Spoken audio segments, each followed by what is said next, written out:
অপমান জিনিসটা হচ্ছে পলিথিনের মতো, মাটির নিচে চাপা পড়ে যায় ঠিকই, কিন্তু কখনো পচে যায় না।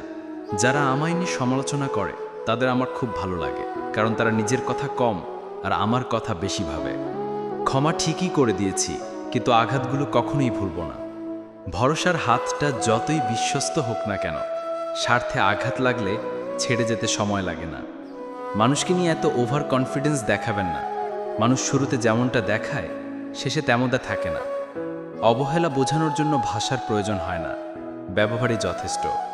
শরীরের আঘাতের ব্যথা কয়েকদিন পর ঠিকই কেটে যায়। প্রিয় মানুষের কথার আঘাত নিঃশ্বাস ফুরাবার আগ পর্যন্ত বয়ে বেড়াতে হয়। আমার সাথে কথা না বললে যদি তার সময় ভালো কাটে, তাহলে আমি তার ভালো থাকাটা নষ্ট করতে চাই না।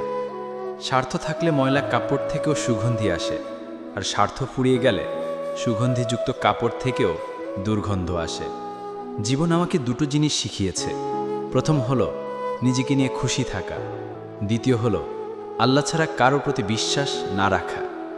রিভেঞ্জ অফ নেচার বলে একটা কথা আছে, যে যাই করুক না কেন সময় মতো তার ফল পাবে।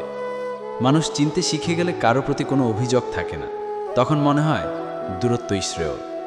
সংসার জীবনে পরিবারের জন্য পরিশ্রম করে যাওয়া ব্যক্তিটি বেশি অপমানিত অবহেলার শিকার হয়। কথায় আছে, উপকারী গাছের ছাল থাকে না।